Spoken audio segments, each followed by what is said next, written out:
दोस्तों गार्डन में चाहे कितने भी पौधे लगा लिए जाएं, लेकिन अगर हमारे गार्डन में गुलाब का पौधा नहीं होता है तो बिल्कुल सूना सूना सा लगता है। क्योंकि गुलाब का फूल बहुत ही खूबसूरत दिखने के साथ साथ उसकी जो खुशबू होती है वो मन और मस्तिष्क को प्रसन्न करने वाली होती है। इसलिए हम सभी लोग अपने गार्डन में गुलाब का पौधा लगाना पसंद करते हैं। लेकिन दोस्तों कई बार क्या होता है कि गुलाब का पौधा तो हम लगा लेते हैं, लेकिन बहुत दिनों तक लगाए रहने के बावजूद उसमें कलियां ही नहीं बनती हैं, या फिर एक बार हमारा पौधा फ्लावरिंग कर देता है उसके बाद उसमें फ्लावरिंग बंद हो जाती है। तो यह सब किस कारण से होता है और इस समस्या को कैसे दूर किया जा सकता है?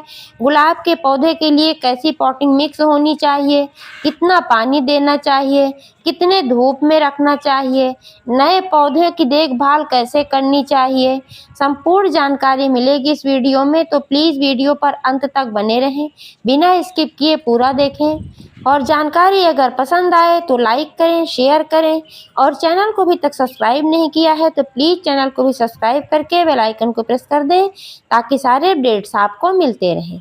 नमस्कार दोस्तों, स्वागत है मेरी YouTube channel gardening with Poonam में। वैसे तो दोस्तों सर्दियों में सभी पौधों की ग्रोथ कम हो जाती है। कुछ ऐसे पौधे होते हैं जो सर्दियों वाले ही होते हैं, तो उनकी ग्रोथ तो बहुत अच्छी होती है। लेकिन जिन पौधों को गर्मी पसंद होती है उन पौधों की ग्रोथ सर्दियों में या तो बिल्कुल बंद हो जाती है या तो फिर कम हो जाती है। ऐसे ही गुलाब के पौधे की ग्रोथ तो होती है, लेकिन गर्मियों की अपेक्षा थोड़ी कम होती है। फिर भी अगर आप ठीक तरीके से देखभाल करेंगे तो आपके पौधे की ग्रोथ भी होगी, और सर्दियों में फूल तो बहुत ही अच्छी मात्रा में खिलते हैं गुलाब के पौधे में, अगर ठीक से देखभाल होती है तो। आप देख पा रहे हैं जो ये मेरा गुलाब का पौधा है, इसमें कितनी ढेर सारी कलियां बनी हुई हैं। ये भी नया पौधा है, बहुत ज़्यादा पुराना नहीं है लेकिन बिल्कुल नया भी नहीं है। और यह मेरा दूसरा पौधा है, इसको मैंने 12-15 दिन पहले लगाया था। नर्सरी से मैं पौधा ये लेकर के आई थी, तो इसमें सिर्फ यही एक ब्रांच थी, इधर एक भी ब्रांच नहीं थी। लेकिन अभी आप देख पा रहे हैं कितने ही दिनों में इसमें कितने बढ़िया प्यारे प्यारे शूट्स निकले हुए हैं। ये लाल कलर की इसकी पत्तियां बहुत ही सुंदर लग रही हैं, क्योंकि पौधा लगाते समय मैंने गुलाब के अनुरूप एक अच्छी पॉटिंग मिक्स का इस्तेमाल किया था। तो सबसे पहले मैं बात कर लेती हूँ कि गुलाब का पौधा लगाने के लिए आपको कैसी पॉटिंग मिक्स की आवश्यकता होती है। तो दोस्तों गुलाब के अच्छे विकास के लिए गुलाब के पौधे को चाहिए होती है भुरभुरी दोमट जल निकासी वाली मिट्टी, और ऐसी ही मिट्टी का मैंने इस्तेमाल किया था। आप चाहे तो बनी बनाई पॉटिंग मिक्स बाजार से खरीद सकते हैं, लेकिन वो बहुत कॉस्टली पड़ती है। तो अगर आप अपने घर पर बना सकते हैं, आपके गार्डन में मिट्टी है तो आप वहां से ले सकते हैं। तो इसके लिए आप 50% गार्डन सॉइल ले लें और उसमें मिला दें 20% मोटी वाली रेत, क्योंकि जो मोटी वाली रेत होती है उसके मोटे कण जो होते हैं वो मिट्टी के घनत्व को कम कर देते हैं। इससे क्या फ़ायदा होता है कि जड़ों तक ऑक्सीजन बहुत ही अच्छे से पहुंच पाता है, और जब कोई भी फर्टिलाइज़र आप डालते हैं तो वो भी जड़ों तक आसानी से जाता है, पानी वगैरह सब जड़ों तक आसानी से जाता है। और जब भी आप इसमें पानी डालते हैं और कभी पानी एक्स्ट्रा हो जाता है तो ड्रेनेज होल से नीचे से निकल जाता है, मिट्टी में गीलापन नहीं रहता है। जब जल निकासी वाली मिट्टी होती है तो नमी तो रहती है लेकिन मिट्टी में गीलापन नहीं होता है या मिट्टी दलदली नहीं होती है। इससे पौधा ठीक तरीके से चलता है। अगर मिट्टी दलदली हो जाती है, मिट्टी में गीलापन होता है, तब पौधा खराब हो जाता है, क्योंकि तब जड़ें सांस नहीं ले पाती हैं और जड़ें फिर स्ट्रेस में चली जाती हैं, जड़ें कमज़ोर हो जाती हैं। जब जड़ें कमज़ोर हो जाती हैं तो निश्चित रूप से आपका पौधा धीरे धीरे खराब ही हो जाएगा, क्योंकि मेन चीज़ तो जड़ें ही होती हैं ना। और दोस्तों तीसरी चीज़ इसमें मिलाना है 30% गोबर की सड़ी हुई खाद, क्योंकि जो गोबर की सड़ी हुई खाद होती है वो बहुत ही पोषक तत्वों से भरपूर होती है, वह हमारे सभी पौधों के लिए अच्छी होती है। तो गुलाब के पौधे में भी गोबर की खाद मिलाने से पौधा ठीक तरीके से चलता है। ऐसे ही मैंने बनाया था पॉटिंग मिक्स। और एक चीज़ मैंने और मिलाया था जब मैं यह गुलाब का पौधा लगा रही थी, वह थी चाय की पत्ती। चाय की पत्ती में नाइट्रोजन, पोटेशियम, फास्फोरस बहुत ही अच्छी मात्रा में पाया जाता है। खास करके नाइट्रोजन का बहुत ही अच्छा स्रोत है चाय की पत्ती। तो इसलिए मैंने जब चाय की पत्ती इसमें मिलाया था, इसकी वजह से इसमें आप देख पा रहे हैं कि बहुत ही जल्दी इसमें कितने सारे फुटाव आए हैं और इसमें कितनी ढेर सारी ब्रांचेस निकलना स्टार्ट हो गई इतने कम दिनों में। क्योंकि दोस्तों नाइट्रोजन जो होता है वह ब्रांचेस के विकास के लिए और पत्तियों के विकास के लिए एक जिम्मेदार तत्व होता है। अन्यथा कई बार मैंने देखा है कई लोगों के पौधे कि वे ला करके नर्सरी से लगा तो देते हैं, लेकिन उसकी ना तो ग्रोथ होती है और ना ही जल्दी उसमें नए शूट्स निकलते हैं, क्योंकि पॉटिंग मिक्स जो होती है उनकी अच्छी नहीं होती है। क्योंकि गुलाब के पौधे को थोड़ी अम्लीय मिट्टी पसंद होती है, तो इसलिए चाय की पत्ती और भी फायदेमंद होती है, क्योंकि चाय की पत्ती में टैनिन नामक एसिड पाया जाता है जिससे मिट्टी को अम्लीय बना करके रखती है। ये तो हो गई दोस्तों पॉटिंग मिक्स की बात। अब बात मैं कर लेती हूँ कि इसमें पानी कितना देना रहता है। जब आप नया पौधा लगाते हैं, पौधा आपका छोटा होता है, तो फिर पानी भी कम ऑब्जर्व कर पाता है। इसलिए इस बात का ध्यान रखें कि पानी उतना ही दें कि जिससे कि मिट्टी में सिर्फ नमी बनी रहे, गमले में जलभराव ना हो, क्योंकि गुलाब की जड़ों को बिल्कुल भी गीली मिट्टी पसंद नहीं होती है। और दोस्तों अब सर्दियों का सीजन है, तो आप पौधे को पूरे दिन की धूप में रखें, तभी आपका पौधा ठीक तरीके से चल पाएगा। कम से कम 4 से 5 घंटे की धूप तो अनिवार्य है।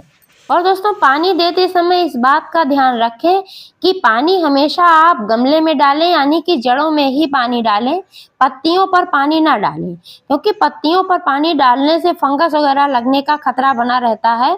इससे पौधा खराब होने का डर रहता है। वैसे भी गुलाब एक सेंसिटिव पौधा है, तो इस पर फंगस वगैरह लगने का खतरा बना रहता है। तो समय समय पर इस पर नीम ऑयल का भी छिड़काव कर सकते हैं, जिससे कि इसमें कीड़े मकोड़े ना लगने पाए। अगर पौधे पर कीड़े लगे होते हैं तब भी नीम ऑयल से फायदा होता है, लेकिन अगर नहीं लगे होते हैं तब भी आप 1 आध महीने में अगर इस पर स्प्रे करते रहेंगे तो फिर कीड़े लगेंगे नहीं। गुलाब पर सबसे बड़ी समस्या तब आती है जब इस पर कर्ल वायरस का प्रकोप हो जाता है। जो कर्ल वायरस होता है इसकी वजह से पत्तियां एकदम गोल गोल होकर मुड़ जाती हैं और खराब हो जाती हैं। तो अगर आपको इस तरीके से लगे कि आपके पौधे में इस तरीके का संक्रमण हुआ है, तो आप अपने पौधे को गार्डन से हटा दें या फिर सभी पौधों से बिल्कुल दूर कर दें, क्योंकि अब बहुत ही संक्रमण इससे बहुत तेज फैलता है, तो दूसरे पौधों में भी जा सकता है। इस समस्या से छुटकारा पाने के लिए आप नीम ऑयल का भी इस्तेमाल कर सकते हैं और साबुन के घोल का भी इस्तेमाल कर सकते हैं। हैंड सैनिटाइजर भी एक अच्छा विकल्प हो सकता है, लेकिन मात्रा का ध्यान रखें। अगर मात्रा अधिक हो जाती है तो आपके पौधे की पत्तियां जल भी सकती हैं। इसके अलावा दोस्तों आज मैं एक घरेलू चीज़ बताने वाली हूँ कि जिसके इस्तेमाल से आपके पौधे पर फंगस वगैरह भी नहीं लगेगा और आपके पौधे में फ्लावरिंग भी स्टार्ट हो जाएगी, कलियां बनना स्टार्ट हो जाएंगी। अगर नहीं बन रही हैं और अगर आपके पौधे में कलियां बन रही हैं, फ्लावरिंग हो रही है, तो अच्छी मात्रा में होने लगेगी। अगर कम हो रही है तो, और पौधे की ग्रोथ भी अच्छी होगी, पौधा हरा भरा भी होगा। हफ्ता 10 दिन में एक बार मिट्टी की गुड़ाई अवश्य करें, क्योंकि गुड़ाई करने से मिट्टी लूज रहती है तो जड़ों तक हवा पानी सब पहुंच पाता है, इसलिए गुड़ाई जरूर करें। और गुड़ाई करने से कोई इंसेक्ट वगैरह होते हैं उसमें, तो सूर्य की किरणें अंदर तक जाती हैं, इससे वे भी नष्ट हो जाते हैं। कभी भी अपने पौधे में गोबर की खाद दें तो गीली गोबर की खाद ना दें, क्योंकि गीली गोबर की खाद देने से फंगस वगैरह लगने का भय बना रहता है। जब भी गोबर की खाद दें, गोबर को सुखा कर दें या फिर गोबर की सड़ी हुई खाद डालें। आज जिस घरेलू चीज़ का इस्तेमाल मैं करने वाली हूँ दोस्तों, यह सभी घरों में आसानी से मिल जाता है, और अगर घर में नहीं है तो पंसारी की दुकान से आप बहुत ही आसानी से इसको खरीद कर ला सकते हैं और बहुत ही सस्ते रेट में यह चीज़ मिलती है। यह है फिटकरी। मात्र 10 रुपए की फिटकरी में आप कई पौधों पर इसका इस्तेमाल कर सकते हैं, क्योंकि अधिक मात्रा में इस्तेमाल करने से पौधा खराब हो जाता है, इसलिए मात्रा का विशेष ध्यान रखें। अगर 12 इंच के गमले में इस्तेमाल करना है तो सिर्फ आप 4 से 5 ग्राम फिटकरी का ही इस्तेमाल करें। फिटकरी गुणों का भंडार है। फिटकरी में अनेक पोषक तत्व पाए जाते हैं, जैसे कि पोटेशियम, कैल्शियम, एल्युमिनियम, आयरन और सल्फर। फिटकरी के इस्तेमाल से फूलों वाले पौधे मजबूत होते हैं, क्योंकि फिटकरी उन सभी पोषक तत्वों को पौधे में पहुंचाता है जिससे कि पौधे स्वस्थ रहते हैं। और जब पौधे में सभी पोषक तत्व मौजूद होते हैं तो फिर जल्दी पौधे में किसी प्रकार का संक्रमण भी नहीं होता, बीमारियां भी नहीं आती हैं। फिटकरी के इस्तेमाल से पौधा कीड़े मकोड़ों और फंगस से बचा रहता है, क्योंकि फिटकरी एंटी फंगल है। अब चलिए जान लेते हैं कि फिटकरी का इस्तेमाल कैसे करना है। इसको हम दो तरीके से इस्तेमाल कर सकते हैं। एक तो एक टुकड़ा आप फिटकरी का ले लें, गमले के साइज के अनुसार। जितना बड़ा आपका गमला है उस हिसाब से आप फिटकरी लें, चाहे आप इसको लिक्विड बना करके इस्तेमाल कर रहे हैं, चाहे डायरेक्ट टुकड़ा इस्तेमाल कर रहे हैं। तो टुकड़े को इस तरीके से इस्तेमाल करना है कि आप एक टुकड़ा लेकर के गमले में मिट्टी के नीचे दबा दें, या फिर आप उसको पाउडर करके गमले में डाल दें। और दूसरा तरीका ये है कि 1 लीटर पानी ले लें और उसमें सही मात्रा में, जिस तरीके से आपका गमला छोटा बड़ा है उस हिसाब से आप फिटकरी लेकर के पानी में डाल दें। यह घुलनशील होता है और डाल करके इसको 24 घंटे के लिए छोड़ दें। फिर 24 घंटे बाद अगले दिन इसका इस्तेमाल करें। कोशिश करें कि इसका इस्तेमाल आप सुबह के टाइम में करें। तो दोस्तों, इसका इस्तेमाल करने से पहले आपको करना होगा कि गमले की मिट्टी की गुड़ाई करके 1 दिन पहले छोड़ दें, जिससे मिट्टी बिल्कुल सूख जाए। क्योंकि जब भी कोई लिक्विड फर्टिलाइज़र का आप इस्तेमाल करते हैं तो गमले की मिट्टी हमेशा सूखी होनी चाहिए। गीली मिट्टी में कभी भी लिक्विड फर्टिलाइज़र का इस्तेमाल ना करें। वैसे भी जो भी ड्राई फर्टिलाइज़र्स होते हैं उनका भी इस्तेमाल आप गीली मिट्टी में ना करें, क्योंकि जब कोई सूखा खाद डाला जाता है उसके बाद ऊपर से पानी डालना चाहिए। आप देख पा रहे हैं कि मैंने मिट्टी की गुड़ाई करके छोड़ दिया था और मिट्टी कितनी भुरभुरी है। वैसे भी मेरे गमले की मिट्टी ये बहुत ही बढ़िया है, भुरभुरी है, कभी इसमें जमाव नहीं होता है। फिर भी मैंने गुड़ाई करके इसको छोड़ दिया था और आज मैं इसमें अब इस फर्टिलाइज़र का इस्तेमाल करने वाली हूँ। तो इसको मैं थोड़ा-सा जड़ों में डाल दूँगी और कुछ मैं स्प्रे बोतल में भर करके इसकी पत्तियों पर छिड़कूँगी। क्योंकि पत्तियों पर पानी नहीं डाला जाता है, लेकिन ये फिटकरी वाला पानी है तो इसका इस्तेमाल मैं करूँगी। क्योंकि इससे क्या फ़ायदा होगा कि अगर कोई फंगस वगैरह होगा या कीड़े मकोड़े होंगे तो वे नष्ट भी हो जाएँगे और पत्तियों के माध्यम से भी फर्टिलाइज़र जो होता है वो पौधों तक जाता है। तो ये एक फर्टिलाइज़र है, ये सिर्फ़ पानी नहीं है। लेकिन दोस्तों, जब पत्तियों पर छिड़कना होता है तो इसको और भी डाइल्यूट करना होता है। आप देख पा रहे हैं कि जो फर्टिलाइज़र मैंने बनाया हुआ है तो आधा मैं इसको निकाल करके अलग रख ले रही हूँ, क्योंकि इसको मुझे जड़ों में डालना है। लेकिन इसमें मैं आधा डाल रही हूँ स्प्रे बोतल में, इसमें फिर मैं अभी और डालूँगी पानी। तो आप देख पा रहे हैं कि मैं इसमें 1 गिलास और पानी मिला रही हूँ और इसको डाइल्यूट करके ही पत्तियों पर मैं छिड़कने वाली हूँ।